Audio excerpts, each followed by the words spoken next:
seconds and counting.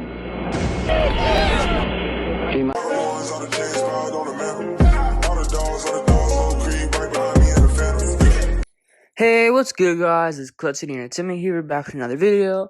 And for today's video, we're going to be doing a Clutch City Entertainment Mock Draft 1.0. And this is going to be our first mock draft of the season. It's going to be like a kind of very early mock draft. And this mock draft, I'm going to project it as if we traded Deshaun Watson to the Giants. And honestly, it may not be a far-fetched, I guess, idea. Or not really of an idea, but like of a thing that could actually may very well happen. Like the Giants, they're going to be in need of a quarterback. Who knows how bad Daniel Jones' injury is. His neck injury, we don't know if it's going to linger. We don't know really what the severity of it really is. So I'm sure they're going to be in the market of a quarterback. And of course, Houston, they're trying to get rid of their former franchise quarterback, Deshaun Watson, as we all know. So yeah, I'm going to be mocking it as if they traded their 2 firsts this year. And I believe a second and a third from this year. So pretty much that's it. So our normal picks, so the Giants' first 3 picks of the round this year. So yeah, at number 3, our pick, I went Kayvon Thibodeau. I got these based off of the Mock Draft Network. They're a very good website for if you want to do a mock draft simulator, if you want to simulate like what a draft would look like. You could choose what teams you want to do. And in this one, Kayvon Thibodeau fell to me at 3. They had Aiden Hutchinson going 1, and they had, I think it was Derek Stingley going number 2 to the Detroit Lions. It was either Derek Stingley or Kyle Hamilton. I'm not really sure. But the point is, we're getting a Kayvon Thibodeau on number 3, so that's a very good steal for us. He was pretty much projected to be the number 1 pick, the consensus number 1 pick for a while now. And then it kind of changed after Aiden Hutchinson went off against Ohio State. He got those 3 sacks and just kind of destroyed their offensive line. So basically, we get a steal at number 3. So number 6, which is New York's pick, I traded back from number 5. I got a trade offer, so I ended up trading back from number 5 for an extra, I believe it was extra second and extra first. I don't really know. But point is, at number 6, Evan Neal, offensive tackle. He can play right tackle or left tackle. He's out of Alabama. And he's pretty much the best tackle in the draft, in my opinion. I know there's guys like Charles Cross, the guy from NC State, the guy from Ole Miss. But in my opinion, Evan Neal is going to be the best one. He's been the best one considered for like almost a year now. He's been the best one talking about since like last year. People have been talking about this guy into the draft since last year. So I'm pretty sure he's going to be like the best offensive tackle from this draft. And we ended up getting him at number 6. So that's insane value. Some people think he could go number 1 to the Jaguars, or maybe earlier, maybe to the Jets at number 4, something like that. But I ended up getting him at number 6. Insane value, as I said. If you want to trade Laramie Tunsil, you could. Or you could put Evan Neal at right tackle, keep Titus at right guard, left guard, whatever you want to do. Many interchangeable things with him. But then at number 13, which is, I believe, Denver's pick. I traded back with Denver in this mock draft. So at number 13, I went Kenyon Green, interior offensive lineman out of Texas A&M. And Kenyon Green, he has all-pro written all over him. He's a very versatile offensive lineman. He's a guard. I mean, natural position, I would say he's a guard. But he has the ability to play tackle. Right tackle, left tackle. More so right tackle. Not the best of left tackles. I'm sure if you needed him to play left tackle for a game or two, he could most definitely play that for you. But yeah, as I said, for us, I would assume he would play guard, considering we'd have Titus Howard, Laramie Tunsil, and then Evan Neal. So Kenyon Green, he would probably kick into that right guard spot.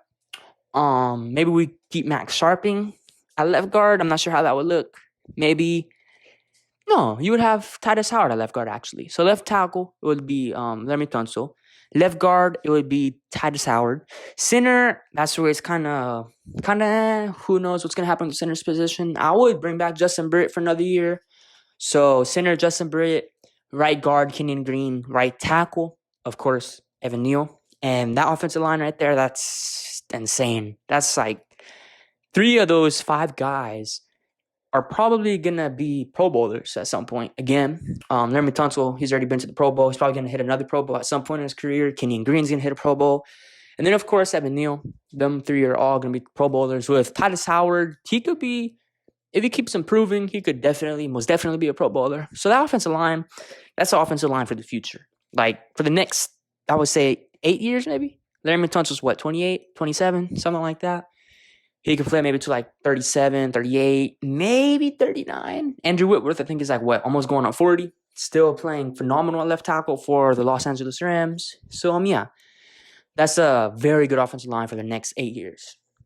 And at number 36, going into the second round, I went Ahmad Gardner. He has the nickname of Sauce Gardner. Very good cornerback. For some people, he's the best cornerback in the draft. I know there's guys like Derek Stingley and then Andrew Booth Jr. and those type of guys. But I'm Sauce Gardner. For me, he's I would say, the fourth best corner, arguably the third. For number one for me is Derek Stingley. Two, for me, number two is Kyer Elam. I like him better than Andrew Booth Jr. And then number three, I would go Sauce. And four, I don't know. The cornerback position this year in the draft's going to be very, very weird. It's going to change up a lot going to the combine. But yeah, number 36, I went Sauce Gardner. Very, very good cornerback. I believe he has he's allowed a 0.0 passer rating. Over 20, I think it was man coverage. 20 snaps on man coverage, something like that. I don't know the exact stat, but it was something crazy like that. So point is, when he's one-on-one, he's going to put that receiver on the island, and that receiver is not going to do nothing. Like, that receiver is going to be non-existent during the game.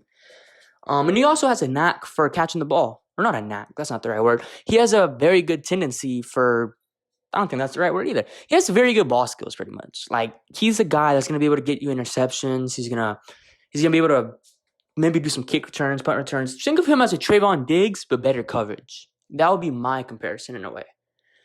But yeah, at number 37, back-to-back picks from 36, I went Drake London, wide receiver out of USC.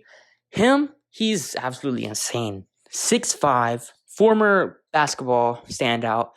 He got D1 offers to USC to USC for basketball and football. And of course, he ended up choosing football. But he's not the worst basketball player either. If he wanted to, he could probably make it to the NBA playing basketball. So that just tells you and shows you that he's a phenomenal athlete. And he's a guy who's going to win jump balls like 9 times out of 10, almost 10 times out of 10. There was a stat, I think, before he got injured, he was leading the college in most forced missed tackles. So after the catch, he's insane. Probably going to be one of the first 5 receivers taken off the board. I can see him falling just for the reason there's a bunch of receivers in this draft. But getting him at 37, incredible value, 6'5" jump ball, crazy. At 44, I went Kenneth Walker, the Michigan running back. I think he's Michigan State running back. Very good running back, as we all know. Probably the best running back from this past college season. And I think he's leading the lead in college in forced missed tackles. Before it was Drake London, but since he got hurt, he really didn't get to finish the season. So Kenneth Walker ended up leading the league in missed tackles, and that's incredible. And then, of course, you're going to have that incredible offensive line to block for him. So some people may say going running back that early, at 44, second round, that's kind of early for a running back, especially for a team that's rebuilding.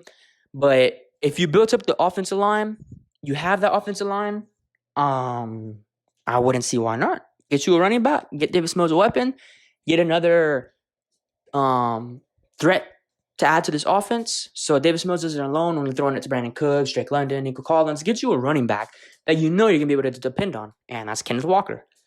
So at 55, I went Christian Harris, linebacker, Alabama. I really, really like him. He's very versatile, very, very flexible. He can pretty much do any position on the linebacking core. Very good linebacker, as I said. I don't think it's a reach. I don't think it's a steal. He should be going right around there. I wouldn't say underrated. I wouldn't say overrated. He's going to be a guy, if developed properly, he's going to be a very good starter on your linebacker core. At 56, I went Jalen Weidemeyer out of Texas A&M. He's a tight end. I know going back-to-back, going tight end back-to-back years. Last year we went Brevin Jordan. This year we're going Jalen Weidemeyer pretty early. 56 actually. But that's pretty good value. He's probably like the first or second best tight end from this year's draft.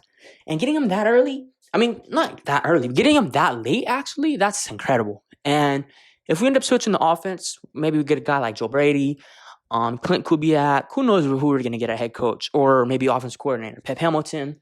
I would presume we play like more of a West Coast offense, like a 49ers type of offense. Let Mills get more comfortable, get more easier look, stuff like that.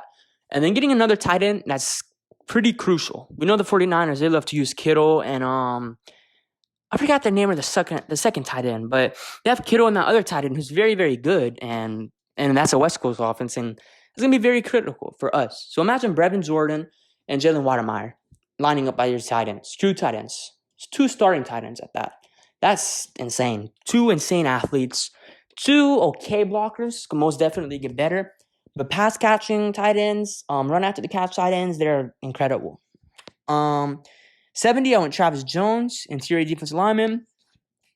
He's very, very underrated. For me, he's like a poor man's Jordan Davis.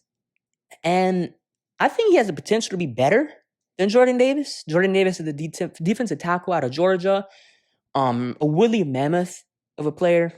Huge, big guy. Gonna be able to clog up that hole, be able to run stuff, all of that. When it comes to pass rushing, he's not gonna have much of that. But with Travis Jones, on the other hand, he has more pass rushing potential than Jordan Davis, for me, at least. So getting him there, 70? That's pretty good. And at 75, I went Henry Tutu out of Alabama. Why not pair Christian Harris and then Henry Tutu? Why not pair them together in the NFL? They played very good. They have amazing chemistry in Alabama. Why not draft 2 of them? Why not draft both of them and add them to your team? Adding those 2 guys to your team, that would be, as I said, very good chemistry. You already know how to play together. You can just put them out on the field. They're going to be good. Maybe not right away, obviously. But like after a couple games, ease them in, see if they're good, give them some snaps here and there. And they're going to have chemistry right off the bat. And that's what we need on this team. Let's see. Next, at 79, I went Brenton Cox. Brenton Cox Jr., he's an edge. I believe he's from Florida. Yeah, he's a Florida Gator. So pairing up Jonathan Grenard with a pairing up Brenton Cox Jr. with the former Gator in Jonathan Grenard, that would be very, very good for us. We already have 1 pair of teammates in this draft, at least, Christian Harris and Henry Tutu. So why not get another one, Brenton Cox Jr., and then we already have Jonathan Grenard. Brenton Cox Jr., as I said, he's an edge, very good pass rusher. I could see him being I think he's 40th in the college league, or in the college for most sacks. 40th, I think he has like 7.5. So yeah, very good pass rusher. His run stuffing, I wouldn't say it's the best. I mean, he could obviously develop into a solid run stuffer, but obviously not the best. Next, I went Isaiah Foskey out of Penn State. Very good guy. For me, his run stuffing is better than pass rushing. He's listed as an edge, but I would say he's more of an outside linebacker. But he's a better run stuffer than a pass rusher, in my opinion, at least in my eyes. And then getting him there, insane value at 86. So through this draft, we got 3 edges in Kayvon Thibodeau, Brenton Cox Jr., Isaiah Foskey. We got 1 interior defensive lineman, defensive tackle, to match Roy Lopez, Blacklock, and Millie Collins, who we decided to bring him back with Travis Jones. And we get a tight end of the future to pair up with Brevin Jordan and Jalen Watermeyer. We get 2 linebackers who end up being former teammates at Alabama, Henry Tutu and then Christian Harris. We get a running back in Kenneth Walker. And of course we get, who else did we get? We got Kenyon Green, Texas A&M, and we got Evan Neal, right tackle, left tackle, but he's going to play right tackle for us if we were to get him, Alabama. So for me, if that draft were to happen, we were to be able to get those type of picks from New York.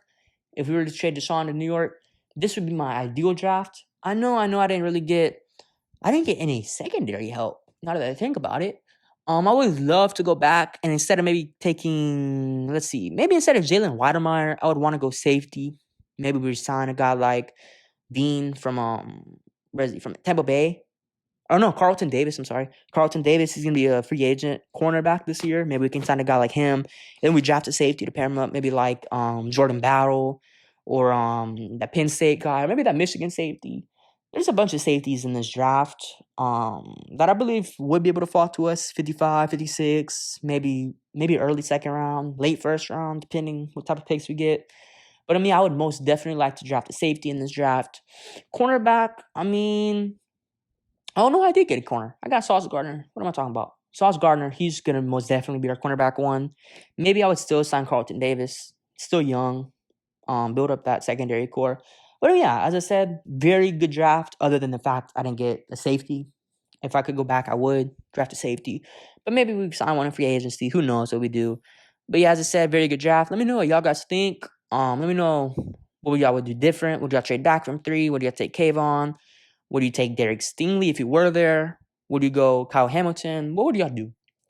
And of course, the big question, where would y'all trade Deshaun? Of course, you got Miami, who is the main guy is interested. But in my opinion, I think they're out.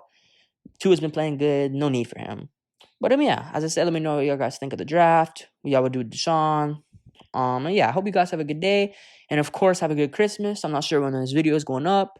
But if it goes out before Christmas or on Christmas Day or even after Christmas, I hope you had a good Christmas. Hope you had or have a good Christmas. And don't forget to join our Discord. We're going to put it in the bio of this video. And of course, follow on Twitter, Instagram, TikTok, Clutch City ENTX. And I hope you guys have a good day. Peace.